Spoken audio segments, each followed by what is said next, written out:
What's up, guys? Team Heart Life Captain Alberto Zertuche here. Alright, so something I've been contemplating for a while, and that's a little bit more history of me.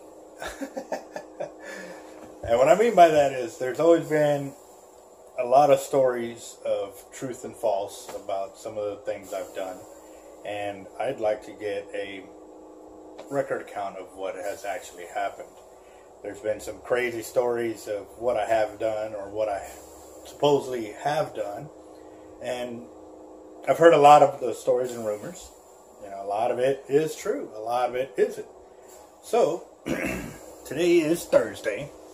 And what I'm thinking about doing is a Storyteller Thursday. And I'm going to try and do this every week. Give a little story, whether it was true or not, of what actually happened.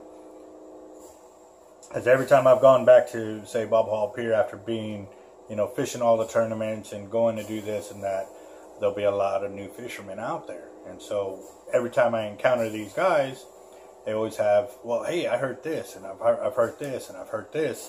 So what I'm going to go ahead and do is, every time they ask these questions, I give them my answer. And sometimes it's not what they expect. For example, when I caught my 12'6" tiger. I had gotten out there that Friday morning, and I got off of work around 4:30, 5 o'clock. It was one of those two. And back then, the pier would be closed in the morning. Early in the morning, so what I would do is I'd reverse my truck up there. I'd have it fully loaded down, my cart, all my rods and reels. And what I would do is I would download everything up there on the ramp on the very top of the pier. And then I would pull my truck down, go park it, go back up there, load my cart, get it all situated so I can make the walk down. Normally when I would go out to the pier, everybody was still at work, or the guys that were going to be getting out there wouldn't get out there till late afternoon. So normally this gave me the opportunity to get a good spot on the pier, or just get my gear down toward the end without having to fight all the crowd and getting through a lot of people. So if you've ever fished Bob Hall Pier, later on Friday afternoon, after everybody gets out of work, there's a ton of people along the main stretch to get to the end. So, I get to the end, I position my gear to the right side as soon as you get to the tee, and I start rigging my baits, and I run bait. We fish throughout the night. And so, early that morning, I'm sitting there talking with a bunch of other sharkers. There's probably about a good 10 to 15 of us. Some of them new that had just started fishing that night, and other seasoned guys that we'd been out there many times and hooked many a big shark. So it was about 4:50 in the morning, and one of the guys made a comment. It was like, "Oh man, the bite's gonna happen at 5 o'clock." And I said, "Well, I better hurry up and get my 15 minutes of sleep." And they go, "It's 4:50." I said, "I know, I'm already running late." So I went back to my chair, and right in the middle of the pier is my 80 Avid, kayaked out straight off the end. So I'm sitting there, and I'm drinking my beer at 4 something in the morning, and I'm sitting there just admiring it, and something off the corner of my eye catches my vision, and I look up, and there's a falling star. Bright green, long star falling.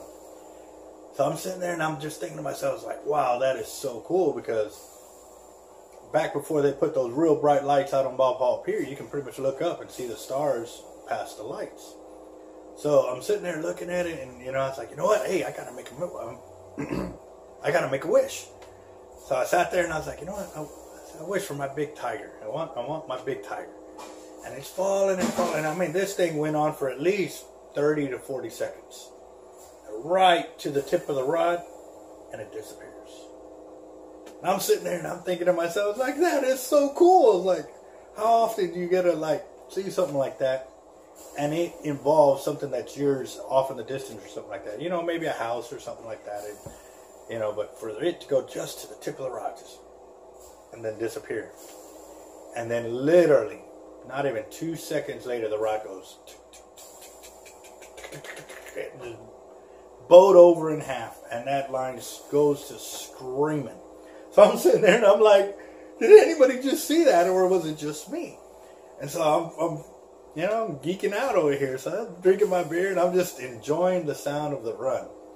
And to the left side of the pier, a buddy of mine was asleep with his girlfriend or his wife at the time, and their kid.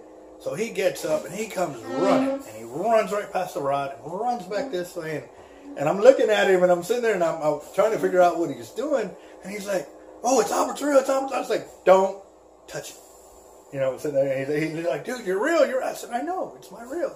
I said, "Let it run. There's plenty of line on there." The drop was only maybe 1,000 yards, so I still had like, 1,500 yards of line on it or something like that.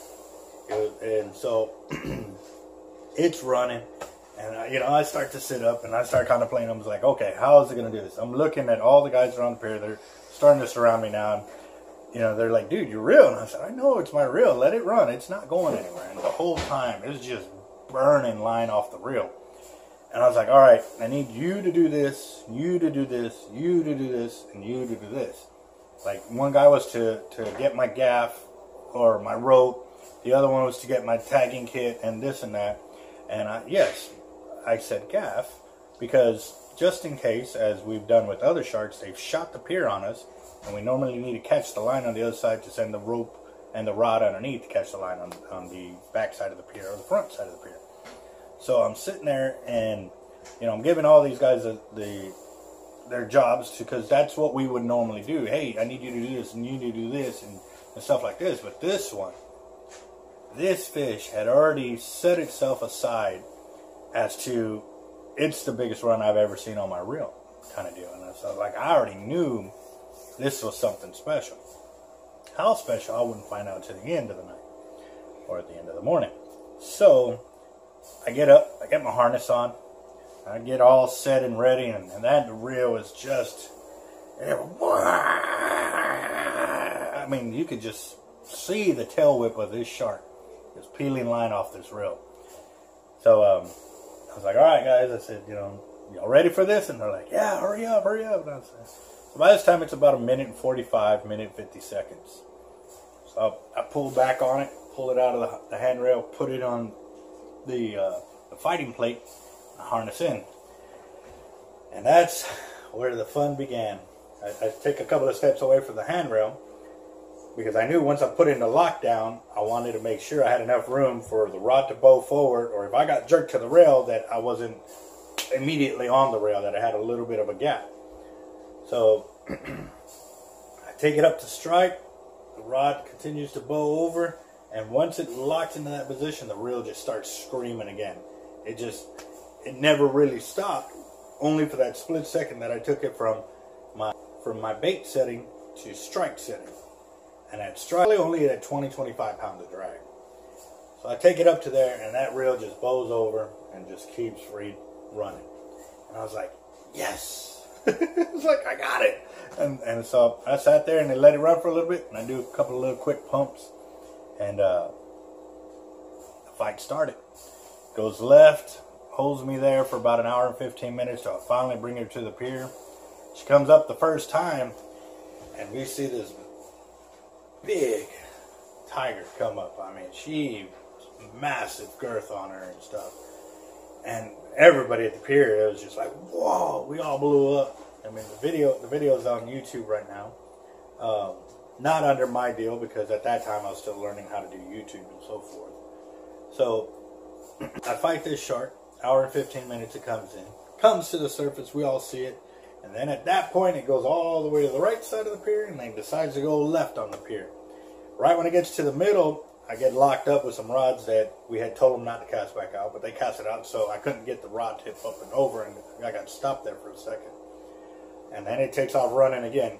So it took me another 15 to 20 minutes, I believe it was, to get the shark back to the pier.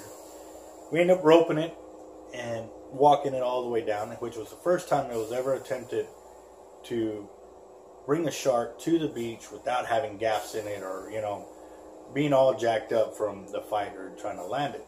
This one, I wanted to make sure that it was a safe release. So we get it to the beach.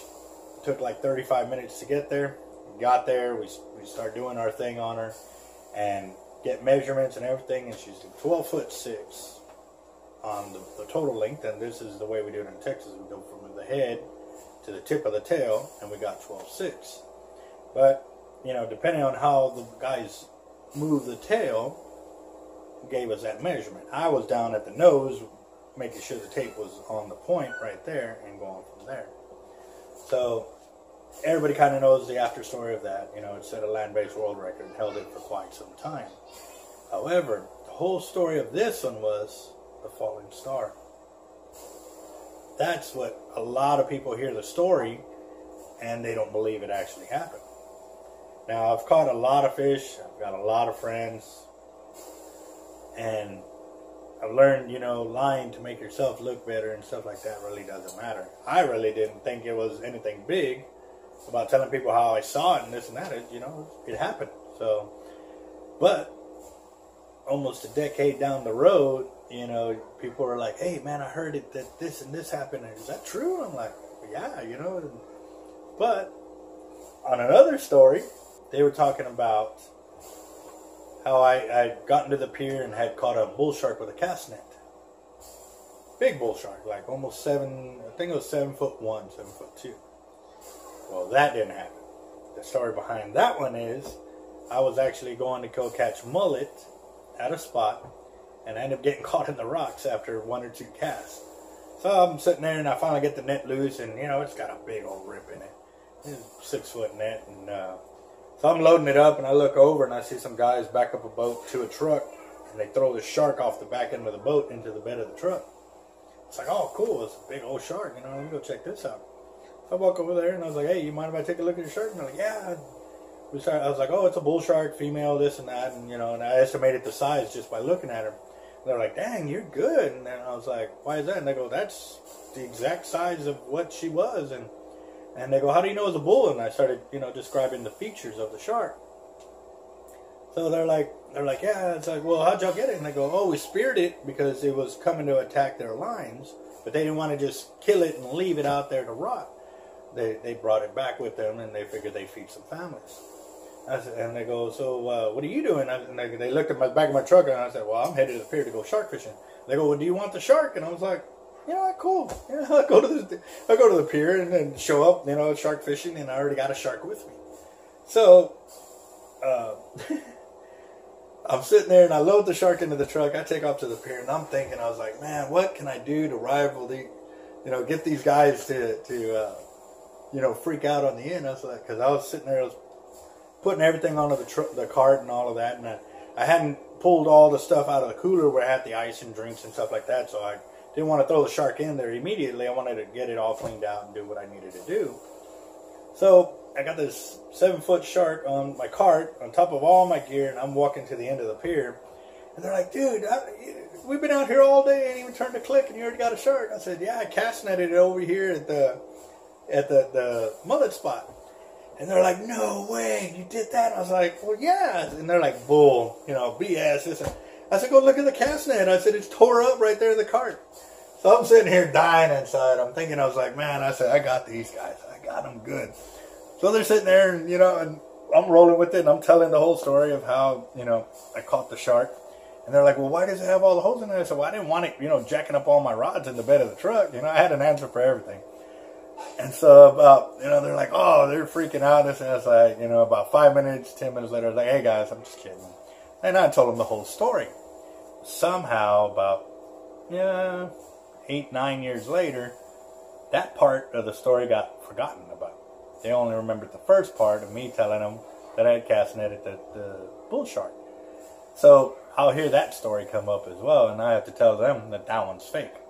And I go into the full explanation of how it got there and stuff like that. So, you know, kind of today, one of our customers came in and we were talking, you know, history and stories of who's done what and this and that. And so that's what it gave me the idea of doing this Storytelling Thursday.